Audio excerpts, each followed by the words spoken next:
Train में मिली अजनबी और बंद कमरे का रहस्य। बरसात की एक ठंडी रात थी।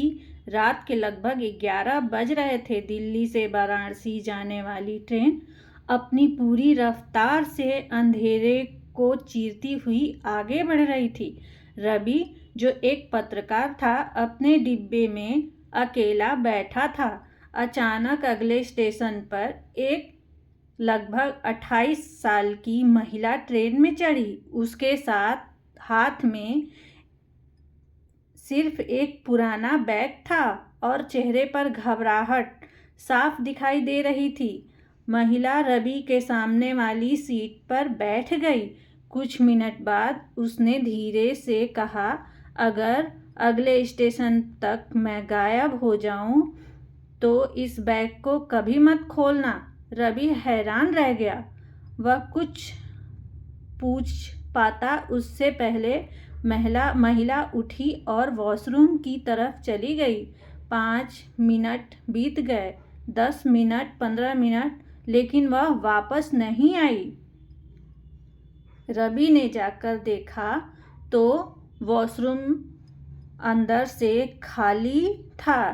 खिड़की बंद थी, दरवाजा भी सही था। ऐसा लग रहा था जैसे वह महिला हवा में गायब हो गई हो। पूरा डिब्बा दहशत में आ गया। रवि अपनी सीट पर लौटा तो देखा वह पुराना बैग वहीं रखा था। उसका मन बार बार बैग खोलने को कर रहा था, लेकिन महिला की आखिरी बात उसके कानों में गूंज रही थी, इसे कभी मत खोलना।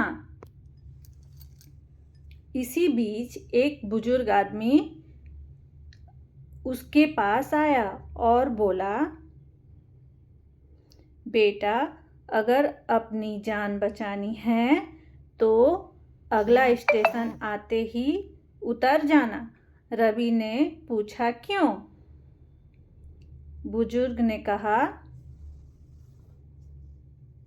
क्योंकि जिस महिला से तुम मिले हो उसकी मौत 5 साल पहले इसी ट्रेन में हो चुकी थी। रवि के पैरों तले जमीन खिसक गई।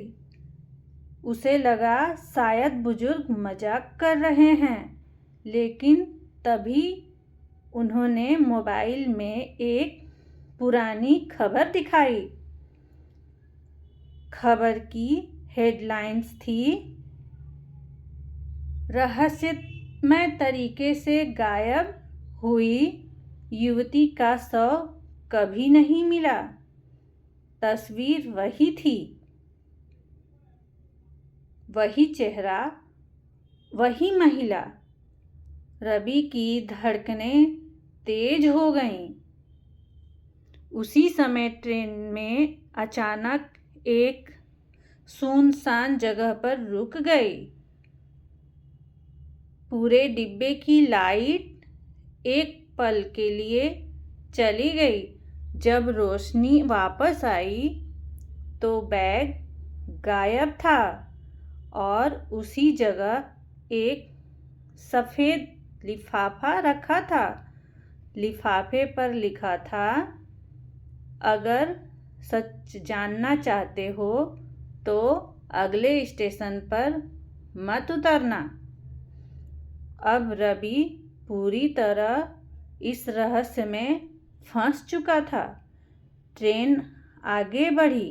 रात के करीब 2 बजे ट्रेन एक ऐसे स्टेशन पर पहुंची जहां कोई यात्री नहीं था। स्टेशन का नाम टूटा हुआ था। सिर्फ एक शब्द पढ़ा जा रहा था, अंत। अचानक वही महिला प्लेटफॉर्म पर खड़ी दिखाई दी। उसने सिर्फ एक इशारा किया, मेरे पीछे आओ। रवि ट्रेन से उतर गया। महिला उसे स्टेशन के पीछे बने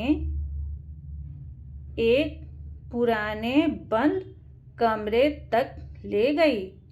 कमरे के दरवाजे पर जंग लगा पड़ा ताला था, लेकिन जैसे ही रवि पास पहुंचा, ताला अपने आप खुल गया। उस कमरे के अंदर धूल से ढकी एक लकड़ी की अलमारी थी। उसने पुराने दस्तावेज, कुछ फोटो और डायरी रखी थी। डायरी पढ़ते ही रवि के होश उड़ गए।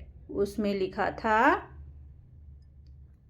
मैंने एक बड़े अपराध को अपनी आँखों से देखा था।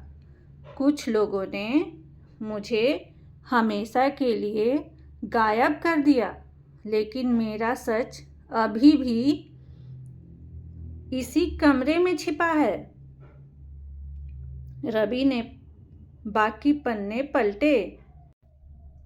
हर पन्ने पर कुछ बड़े लोगों के नाम लिखे थे और सबसे आखिरी पन्ने पर रवि का अपना नाम लिखा था।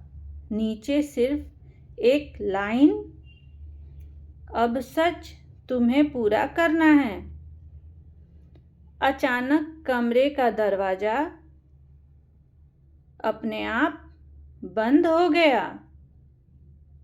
चारों तरफ अंधेरा छा गया। किसी के कदमों की आवाज आने लगी। धीरे धीरे एक परछाई सामने आई, लेकिन वह महिला नहीं थी। वह वही बुजुर्ग आदमी था। उसने मुस्कुराकर कहा, आखिर तुम भी यहाँ पहुँच ही गए। रवि ने पूछा,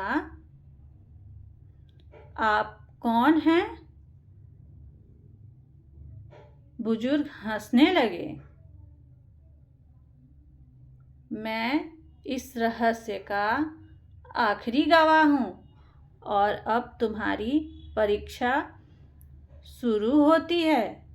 इतना कहते ही उन्होंने एक पुरानी चाबी रवि के हाथ में रख दी। अगर सच दुनिया तक पहुंचाना है तो इस चाबी से स्टेशन के नीचे बने तहखाने का दरवाज़ा खोलना होगा। रवि नीचे गया। तहखाने में लोहे का एक बड़ा संदूक रखा था। उसने कांपते हाथों से चाबी घुमाई।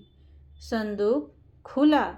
अंदर लाखों रुपया या सोना नहीं था, बल्कि दर्जनों फाइलें, वीडियो कैसेट और सबूतें थीं। इसी समय पीछे से आवाज़ आई, सबूत लेकर बाहर मत जाना। रवि पलटा, लेकिन वहाँ कोई नहीं था। वह किसी तरह सबूत लेकर स्टेशन से बाहर निकला। सुबह होते ही पुलिस पहुंची। पूरे मामले की जांच हुई।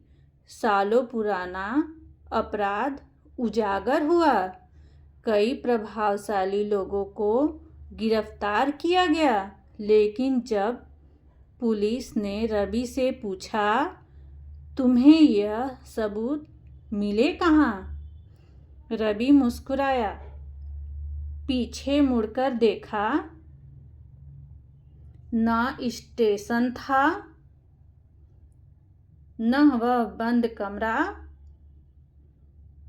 न वह महिला। सिर्फ एक खाली मैदान था।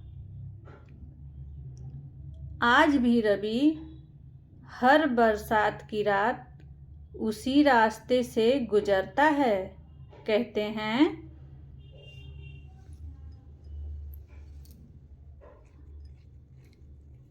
रात के ठीक 11 बजे एक महिला हाथ में पुराना बैग लिए प्लेटफॉर्म पर खड़ी दिखाई देती है। धीरे से कहती है, अगर सच का सामना करने की हिम्मत है तो मेरे पीछे आओ। लेकिन आज तक जो भी उसके पीछे गया वह कभी पहले जैसा लौट कर नहीं आया। धन्यवाद। अगर कहानी अच्छी लगी हो तो मेरे चैनल को लाइक, कमेंट, सब्सक्राइब ज़रूर करें।